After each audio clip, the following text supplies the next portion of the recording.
publik figur yang digadang-gadang menikah di tahun 2021 pada akhirnya batal menikah. Ada yang meninggal namun dari agama non-muslim, karena saya lihatnya ada makam yang menyerupai seperti makam orang Kristen ya, atau makam orang Katolik. Teman-teman, selamat bergabung di channel saya, dan buat kalian yang baru bergabung jangan lupa untuk selalu di subscribe, diklik tanda lonceng, di like, dikomentari, serta diberi masukan saya untuk memprediksi siapa ke depannya.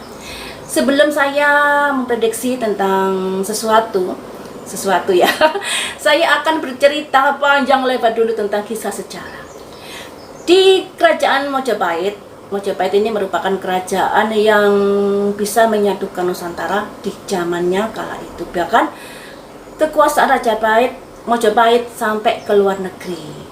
Dan itu merupakan kejayaan kerajaan Majapahit di zamannya. Kemudian yang kita lihat di sini, keemasan Majapahit, kejayaan Majapahit, ada background perempuan di belakangnya, yaitu Gayatri Rajapatni, di mana sosok permaisuri ini yang mempunyai ide-ide brilian, keputusan-keputusan brilian dalam memajukan kerajaan Majapahit. Makanya selama dia hidup, kerajaan Majapahit bisa dikatakan berjaya, dan kerajaan Majapahit ini mencapai keemasan di zaman Hayam Wuruk, cucunya.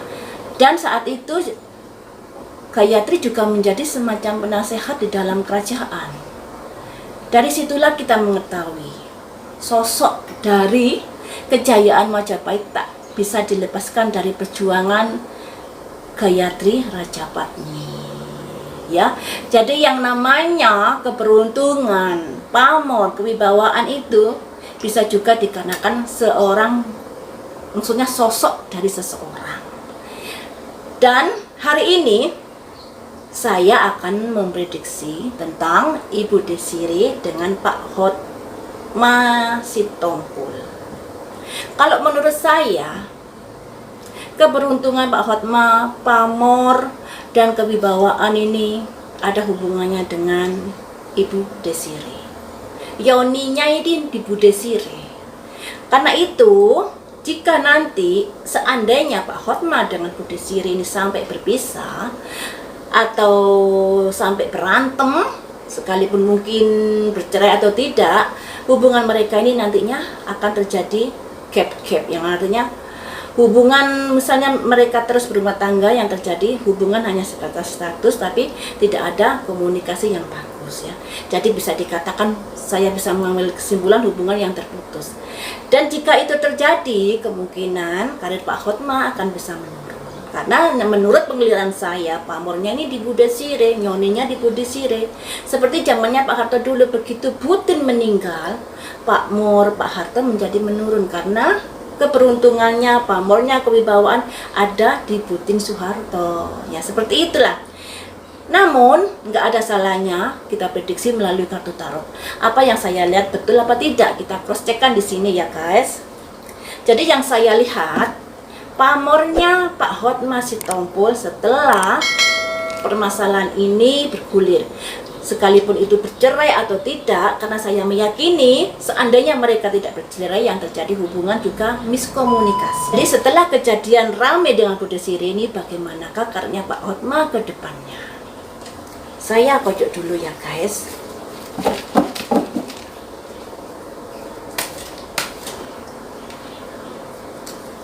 Satu. Ada simbol cangkir-cangkir.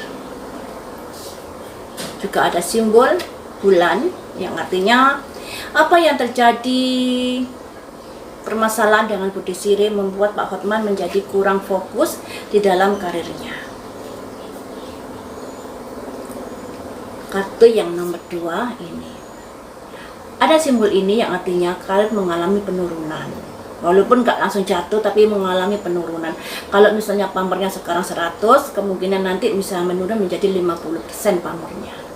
Ini ya. Kartu yang nomor 2. Ini. Keluar dari penderitaan. Yang artinya kurang bagus.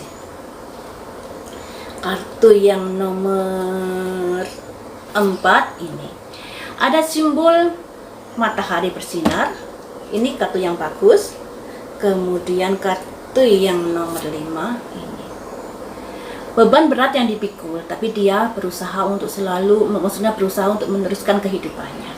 Jadi untuk pamornya Pak Hotma Sitompul ke depannya setelah ramai dengan Budi Sirih, ada semacam bulan di tengah malam. Permasalahan yang sudah terjadi membuat agak sedikit kurang fokus dalam menjalani pekerjaannya. Dan itu memang saat ini kan hitungannya terpecah perhatiannya dalam menangani kliennya, dikarenakan juga ada kasusnya dengan Budi Sirih yang dilambangkan ini.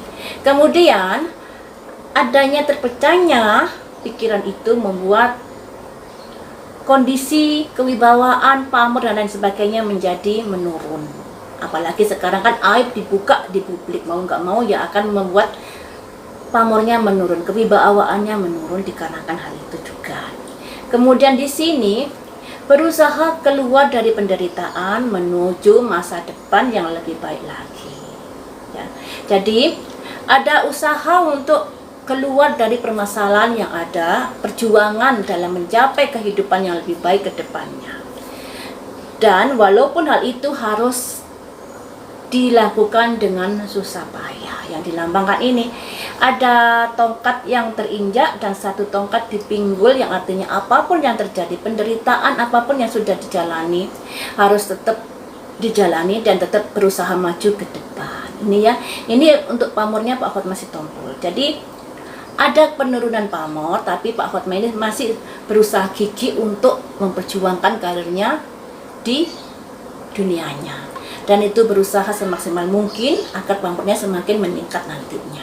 Jadi ada usaha gigih untuk mengembalikan kewibawaannya, mengembalikan pamornya di dunia pengacara. Jadi ada efeknya untuk karirnya Pak Hotma ini jika masih diteruskan perseteruannya dengan Budi Sirih. Jadi lebih baik jangan saling menyerang, jangan saling membuka aib, karena itu juga akan menelanjangi diri sendiri.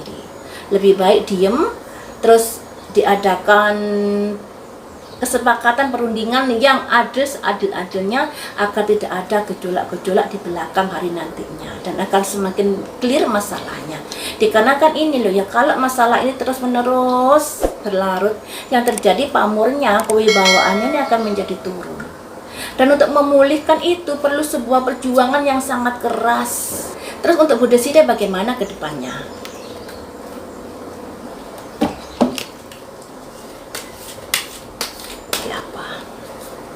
Karirnya ada semacam kekuatan di sini yang dilambangkan Emperor, raja dengan energi yang sangat luar biasa.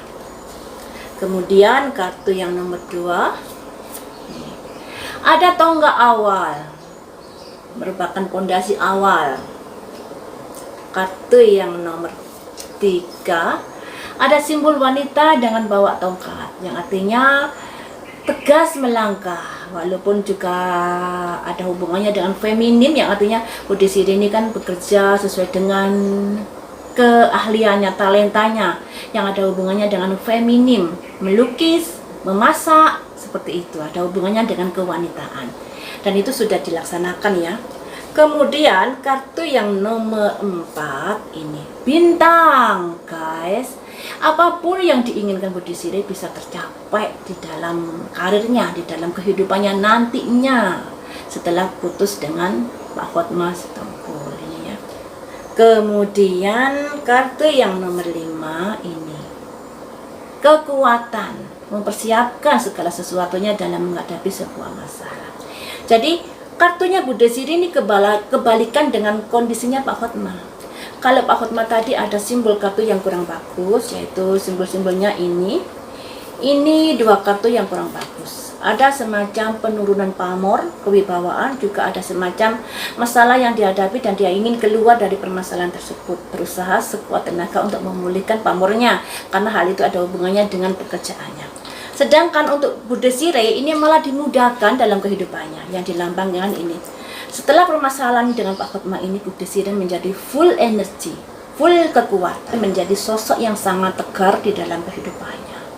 Energinya luar biasa, strong, semacam itu. Padahal Kalau dilihat Bu Desiree ini orangnya lemah lembut, feminim sekali. Tapi di sini sosok strong ini keluar, kekuatan yang maha besar. Kemudian hal ini merupakan tonggak awal dalam sebuah perjuangan untuk menggapai apa yang sudah diinginkan, apa yang sudah dicita-citakan, apa yang sudah diharapkan jauh-jauh hari, dan itu bisa tercapai nantinya. Ini ya yang dilambangkan bintang. Apa yang diinginkan, apa yang diharapkan bisa terwujud. Kemudian di sini dia juga sudah menghalang semacam kekuatan, menghalang semacam persiapan jika di kemudian hari ada masalah-masalah. Jadi Bu Desiree ini saat ini sudah bukan lagi menjadi sosok yang seperti feminim yang seperti kita kira. Di sini sekalipun sosoknya dibungkus oleh kefeminiman, namun di sini ada kekuatan yang maha besar yang dia miliki, strong, kekuatan. Ya, ada kekuatan yang besar yang dia miliki. Seperti yang saya bilang di awal video ini, nyoninya ini di Bu Desiree memang. Kalau sampai rame dengan Bu Desiree, sampai miskomunikasi dan lain sebagainya, Pak Hotma akan mengalami penurunan kewibawaan, penurunan pamornya. Apalagi secara logika, aib-aib sudah dibuka di publik. Mau nggak mau, untuk memulihkan pamornya ini akan sulit. Makanya, segera sudahi pertengkaran seperti ini. Berunding secara baik-baik, secara adil, sehingga tidak ada gejolak-gejolak lagi di kemudian hari yang makin berlarut-larut masalahnya. Harapan saya sih seperti itu ya. Karena di sini kedepannya Bu Desiree ini malah lebih bagus untuk karirnya, untuk kehidupannya dibanding untuk kehidupan Pak Hotma. Nah, sudahilah pertikaian ini, permasalahan ini, agar aib-aib tidak semakin udal-udal lagi di media sosial. Itu akan semakin mempersulit untuk memperjuangkan nama baik ke depannya. Seperti itu ya guys, jadi harapan saya semoga baik Bu Desiree maupun Pak Hotma bisa baikan kembali, bisa rukun kembali, sekalipun mungkin menurut saya mereka berdua tidak bisa bersama lagi, tapi carilah jalan yang terbaik dalam menyelesaikan permasalahan yang ada agar tidak terjadi buka-bukaan aib di media sosial, dan itu akan membuat semakin sulitnya memulihkan nama baik. Baiklah teman-teman, lain waktu kita sambung lagi dengan prediksi berita viral yang lain.